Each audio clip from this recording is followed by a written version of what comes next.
Again, thanks everybody for being here. These are two of my additional good friends that I get to work with in Senate. Roger Marshall is from Kansas. I'm from Florida, but I actually grew up in Kansas City, Missouri, close to Kansas. Everybody thinks Kansas City, Missouri is in Kansas. It's not. Back when I was growing up, actually, Kansas didn't have an income tax, so everybody moved to Kansas, and it became a status symbol to have a J.O. Johnson County license plate. Since then, they've screwed it up, so they have income taxes now, so people move back. But Roger's been up here 4 years, and he's up for election this year. Hopefully, he'll have a big win. Ron Johnson, actually, he's a very senior person here. He's been here forever. Lifer. And so, but what I think what everybody appreciates about Ron is Ron's background is in accounting. Ron's background is in business. Roger's a doc, and people think doctor's not a business, but Roger was a very successful business guy, built businesses and were very successful. But Ron has been a real key on driving the conversation about how we should think about the budget. If you think about it in your business life, what you think about is, well, my revenues can't be more, my expenses can't be more than my revenues, and they actually should be less, otherwise I don't have a profit and I can't invest. It's actually as simple as that.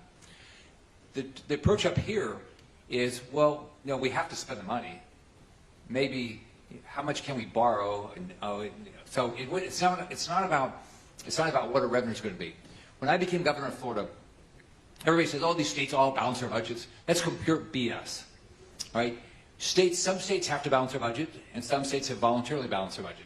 But most states, what they do is they don't balance their budget, even though it says you're supposed to have a balanced budget. You balance your budget by borrowing money.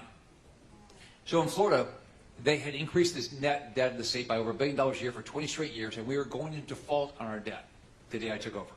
We had about 4 months before we were going to be in default on our debt because we weren't balancing our budget. So what we did was we said, well, what are our revenues going to be? Well, we anticipate our revenues were going to be about $70 billion. I said, okay, we're not going to spend more than that. They said, well, how do you do that? I said, you don't spend more than $70 billion. How much were they wanting to spend? About 74. Well, they wouldn't spend more than that, but I think that probably the first year they started probably 74, right? And so we just went line by line. This shocked them. Now, I grew up in public housing, and I remember getting a whole bunch of handouts. There was no food stamps. My mom got no food stamps. She got no welfare. She never got an unemployment check. And she actually told me if I ever went on a government program, she would be very disappointed in me. So we'd say, well, we are doing this for this. I said, well, I don't think we need to do that. We didn't have that when I was a kid.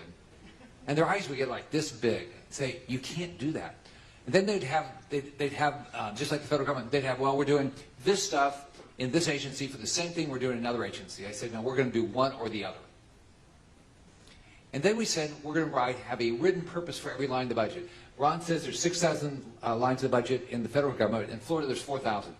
So what we did as a team is we went every year through the budget. We had every line, and we had a written purpose. And if you didn't meet the purpose, the next year you were not put in the budget. And then if the legislature put it in, I vetoed it. So that's what we're trying to get done up here. So maybe Ron, you want to talk real quick about how you're thinking about trying to get people to think about spending? So I brought two charts. So put Ron never has a chart. This is the first time. But let me start out. I don't think there's a family in America that if they had a family member come ill and they had to borrow $50,000 to pay for those medical bills, if that family member got well the following year, they wouldn't keep borrowing $50,000 and spending at that level. But that's exactly what we did here, the federal government. So, by the way, about 3 years ago when we were debating one of our omnibuses, I stood up in our Senate conference and I just asked the Republican Senate conference, said, hey, anybody know how much we spent last year? I got no takers. And again, I gave them immediate absolution because we never talk about it. We're the world's largest financial entity. We're supposed to be the board of directors, and nobody knew, including me, I had to look it up, how much in total we spend. We concentrate everything on less than 30% of the budget, the discretionary. Because I asked the Washington Press Corps right after that lunch, they didn't know either. They said, something like $1 billion or $1 trillion. No, $6.5 trillion back then. So anyway, that's what happened. 2019, we spent $4.4 trillion. Then the pandemic, and we had to do something pretty quick, pretty massive, so the markets wouldn't collapse. But we never stopped spending at that level. Next 5 years, we averaged 6.5 trillion. Last year, we spent 6.9. This year, we'll spend about 7.3. So what I did during the Christmas, New Year's break, I started thinking, how can we return to a reasonable pre-pandemic level? And so what I did, why don't you put the next chart up here? I went back in time, and first place I looked is Clinton, back in 1998, which was the first year we actually had a surplus since 1969. I spent about $1.7 trillion, and I took that spending and I increased it by the growth in population and inflation, but I used this year's Social Security and Medicare and interest. Okay, I exempted those from that analysis, but everything else I just took that spending, population growth, inflation, and we'd be spending $5.5 trillion as a new baseline. Looked at 10 years ago under Obama. 6.2 is what that spending inflates to. If you just look at 2019 spending, again, take the 4.4 trillion, increase it by population, inflation, use this year's Social Security, Medicare, and interest, we'd be spending $6.5 trillion. Now, I thought what was interesting about the Clinton baseline, Biden is projecting this year revenue coming about 5.5 trillion. That's probably ambitious, but that's how possible a balanced budget is. And by the way, the Clinton outlays that budget passed the Senate by 79 to 22. McConnell, Collins, Grassley, Graham when he was in the House, John Thune was in the House, but Schumer and Durbin, highly bipartisan bill. Now, I don't think we spent too little in 1998. I don't think we spent too little in 2014. I don't think we spent too little in 2019. The trick is, how do we, in law, how do we legislate back to a reasonable pre-pandemic level? From my standpoint, the maximum we ought to be spending this year is 6.5, and we're spending 7.3. It's an $800 billion delta, and the House, unfortunately, listen, I understand the dynamic over there. Their budget resolution, the big beautiful bill, would take us from 7.3 to 7.1. And there's a bunch of us in the Senate saying, appreciate your efforts, but don't even bother, because there's no way, I'll vote, and I think a bunch of us, enough of us will vote for that unless we return to some pre-pandemic level. That's the only leverage we have. We're going to use that leverage. And again, the trick is going to be using rescission and reconciliation, and we get into more detail about how entirely possible this is. And you cannot justify spending 7.3 when we spend 4.4, and if you inflate it, it'll only be 6.5. I'll shut up. So Roger, why is this important? Why is this important to balance a budget? Why is it important to reduce spending? And what do you want to get done? Yeah, so the number one long threat to our children and our grandchildren now is the national debt. $36 trillion and growing. We're going to spend $1 trillion on interest this year. To Ron's point, we're going to take in and last year we took in $5 trillion and spent $7 trillion. It's unsustainable. You said Florida was 4 months away from bankruptcy, and I mean, you guys are both much better accountants. I mean, is 4 years a good number that if we continue on this trajectory? Well, the way I look at it is that I don't see how you can get inflation under control unless we balance the budget. I look at this, and if we don't do it this year, then inflation's not going down. And on top of that, think about the numbers. $28 trillion economy. We have to refinance $8 to $10 trillion of treasuries a year and have to sell $2 trillion of new treasuries to the American public. Think about what percentage of our economy we have to keep doing. So I personally don't see how, unless the economy completely collapse, how interest rates come down. Well, if interest rates come down, then if interest rates don't come down, home sales are not going to start growing. We are at the lowest new home sales since 1995. It's a big impact on Florida. So I think if you care about people, you got to get inflation under control. It's the only way to do it is balance the budget. Whether we do it this year or next year, we're going to do it or we're not going to win elections. So I agree absolutely. So maybe the biggest challenge back home was regulations. Deregulations, I think, will help bring interest rates down, slow down inflation, but the national debt is absolutely part of it as well. Maybe I agree, it probably is the biggest part of it. As long as we have a deficit of $2 trillion every year, we're going to have to print money. That's going to drive inflation as well. And whether it's the national debt, my farmers back home have $1 million operation loan every year. They got $1 million combine. Interest rates went from 2 to 9%. So agree completely. That, stop and see what you just said. Interest rates went from 2 to 9%. All right, 4.5 times as much interest expense. All right. And so just think about when you bought your first house. When you bought your first house, all you thought about was not the cost of the house, is what was my monthly payment. Right? So if you bought a $500,000 house the day before Biden took office, interest only, for that same monthly payment, You could buy a $175,000 house today. Rick, that takes us to the American dream. So why is this important? All of us have got to live this American dream. We're all pretty much self-made. I'm a first-generation college student that got to go to medical school, part of a bank, part of a hospital. You were a kid from the projects of Kansas City, Missouri. I mean, he's very humble, but this was the bad part of Kansas City.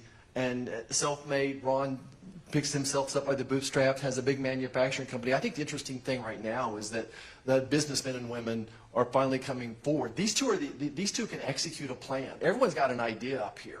I think every member of Congress knows we need to do something about it, but these two are folks that actually have a plan how to fix it, and they're leading that charge. Just like as a CEO of a hospital, my COO, I said, come to the board meeting and you need to have a plan how to balance the budget, not based upon what we need that you want to spend, but based upon our revenue. All right, so Ron, talk us how do you think we can get this done? And talk about the process. Again, it's entirely doable. So what I've done is I printed out the 5,000 to 6,000 line budgets. I was kind of amazed the government actually put in a spreadsheet form where we could do them, and I hate to use the word manipulation. Since we don't pass a budget, just so you know. Right. So anyway, so you got the outlays from 2019, you bump it up by population inflation, then you load in projected 2025, and you come up with a variance. And I actually handed that to Elon Musk last week, a 17-page summary of that by function and subfunction, so you can focus, just like a business would. So what's out of line here? Now, I would go to the managers of that business and go, hey, I never gave you permission to spend more than you did last year, other than by the number of customers you serve or level of inflation. You got to bring that amount down. So what Elon Musk is doing, he's bringing his Doge team into these agencies. He's finding item by item of waste, fraud, and abuse. I'm attacking from the other direction of just the 6,000 line items of the budget, looking at what's out of whack.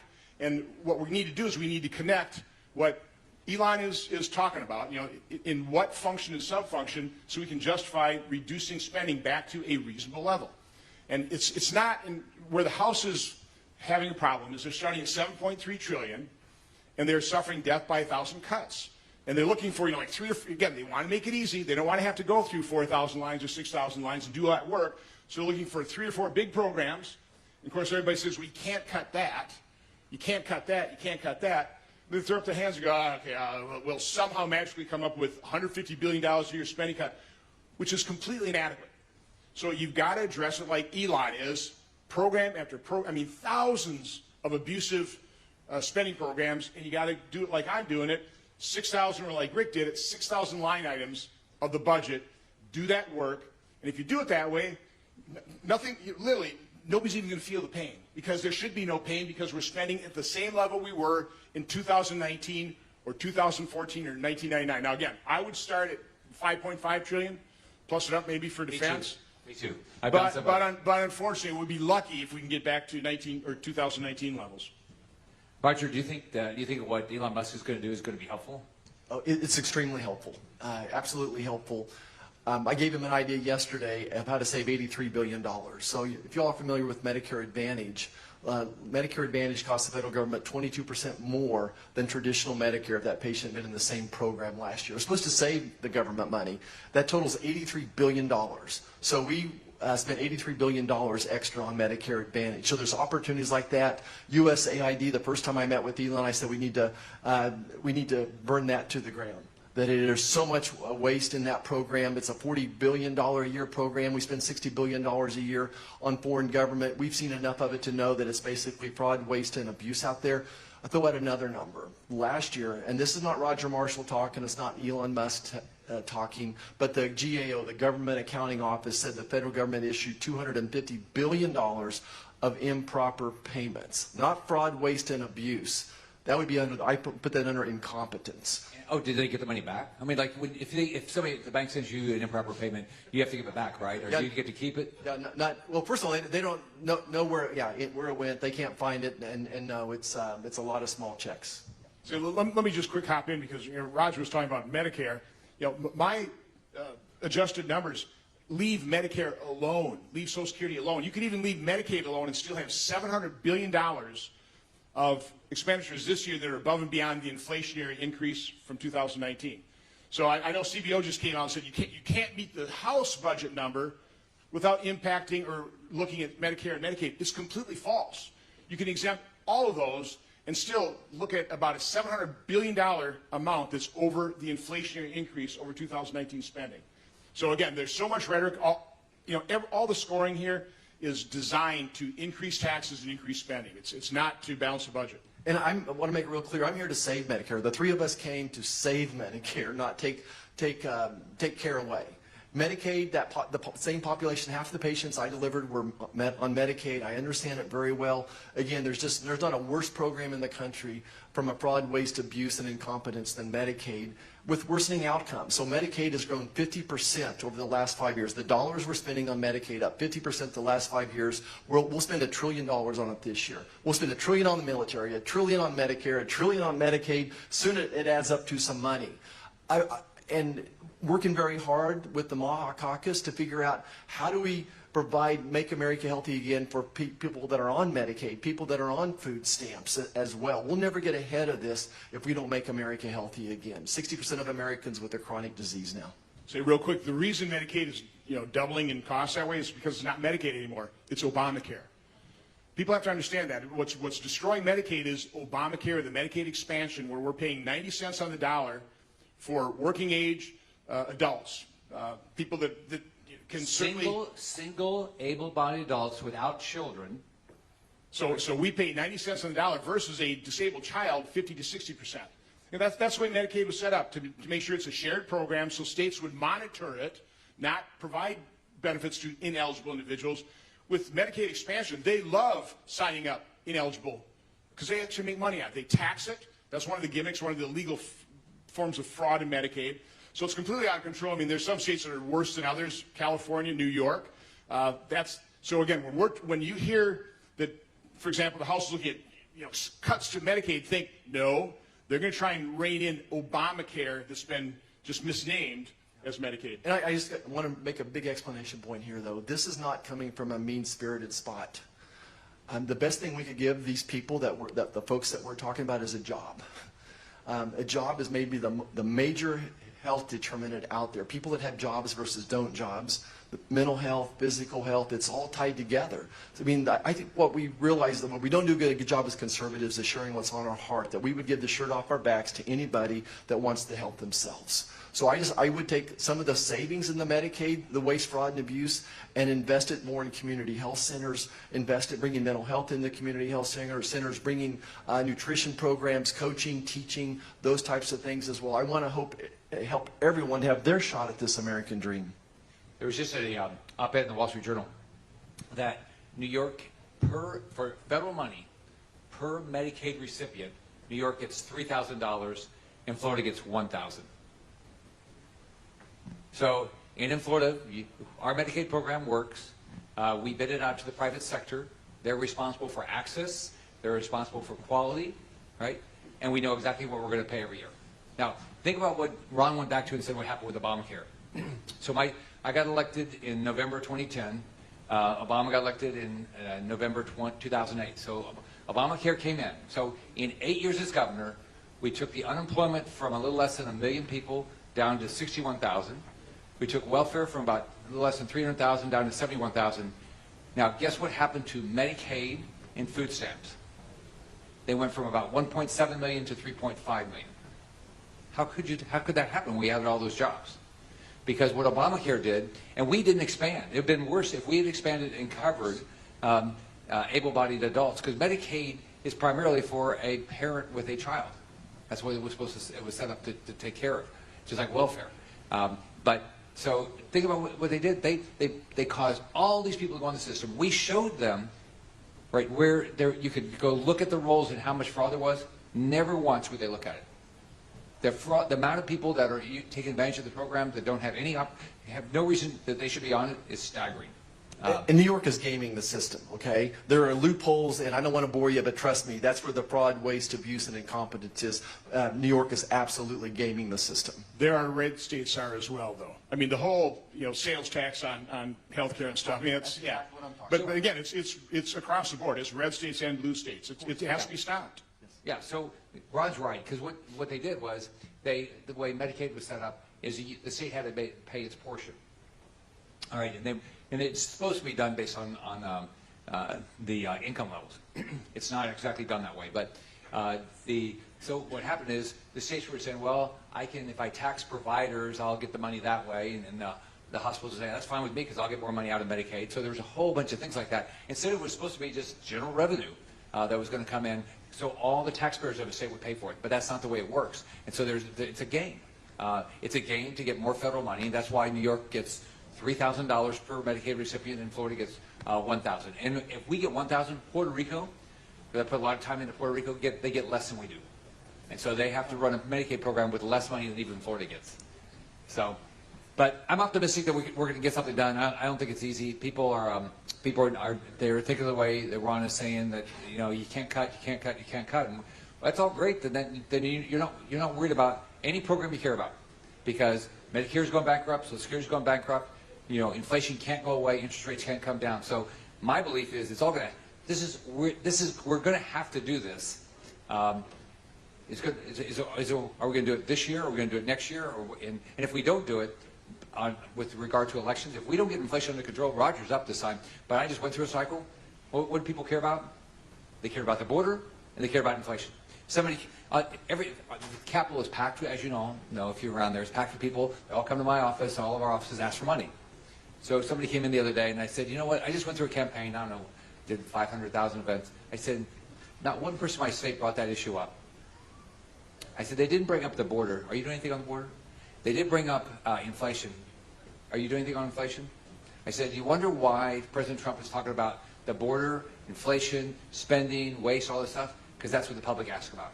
They didn't ask about a program. They didn't ask about a program. And basically what Elon Musk has shown us is just the staggering waste, which we knew. But all of us can go ask stuff from the federal government. It's just a black hole trying to get information. Hopefully now, with Trump's nominees, we're going to get transparency and we're going to get accountability. So I will say, and I suggested this right after President Trump got elected, is he probably ought to have nominated a Secretary of Information Extraction.